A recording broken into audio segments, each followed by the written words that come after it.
Since the outbreak of COVID and the big shift to working from home, back and neck problems have spiked. It's estimated that somewhere between 10 and 20% of people seeing chiropractors right now are coming... Due to COVID-19, we decided to shift our public engagement focus onto a new working from home campaign. Now, Anthony, you got to be in the media a bit. Can you tell us of your experiences of that media opportunity that came our way? So Ariel, that was a really great response to COVID-19 with media in terms of pressing pause on Consider a Chiro and then pivoting to the working from home and media release. We got a really good coverage from that because it was relevant for the time.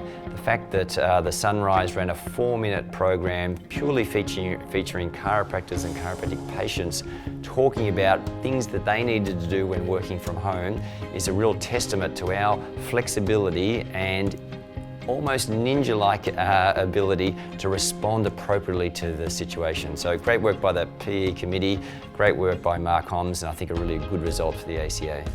Can you tell us about the response to the Safer Care Victoria public consultation and how that resonated with both the public and with chiropractors? So one of the really pleasing things was to see the results in terms of the engagement of chiropractors through Safer Care Victoria.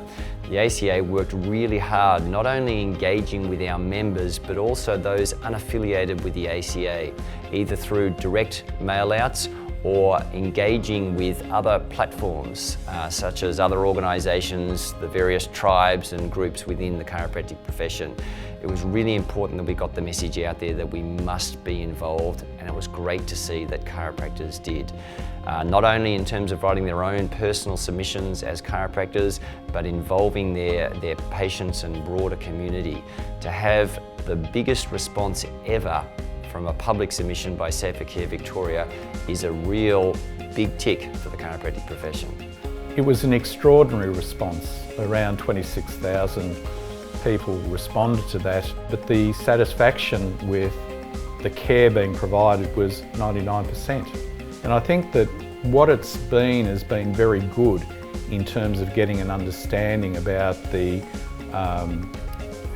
public views, where a current evidence base might be in the context of healthcare, but importantly, where we need to go with information to ensure that the profession is well understood and that more Australians actually experience the benefits of chiropractic care.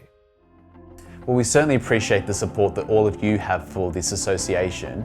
Now, why do you think that all chiropractors should get behind the ACA? Well, I think we're a pretty small profession, and I think that solidarity is so important. Politically and with policy, it's also important to have those numbers behind them in the association. So I think it benefits people personally. I think on a personal level we get a huge amount of support and backup from the ACA, but also on the broader picture, just having that group mind and that sort of solidarity of the whole profession together, it's really something that's important, and you know, we've got to all be in it for the team. I feel like you guys sort of really cover, or the ACA really covers all of the bases as far as really trying to help us as a profession do the best that we can and be recognised for the good that we can do. It's very clear, having only been a proper member for a very little amount of time, that when things happen, you guys are on the front foot about getting ahead of it and keeping everybody informed, letting them know what they can do and what they should do, and that you're there for questions and support. And that's kind of exactly what you want from an association as far as I'm concerned. We've got an association there that's advocating for us to stay in work and advocating for our importance, which I think is really important, because if you don't have that, then we're all just individuals sort of fighting for ourselves, and those messages can get a little bit scrambled. It's fantastic because you can call up whenever and there's always someone willing to help you. You can email through, there's always a quick response, there's always someone going to help you. Resources like the podcast, like the online CPD, we get like emails, the magazine, like there's a lot going on, and it helps everyone to stay connected, and also that sense of community too. So there's just a million reasons. One of the things that I really think is important as a profession is that we work together for the common good, and that would be the good of our practice members. You know, we want to be there for the greater good, and being part of an association means that you don't have to do it all alone.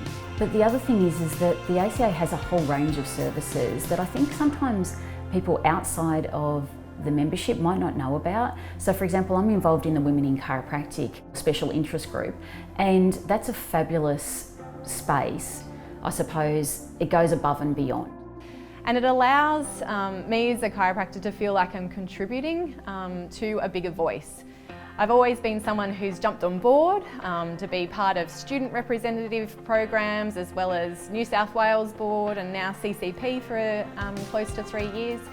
And so being part of the ACA is an important part of just everyday life as a chiropractor for me.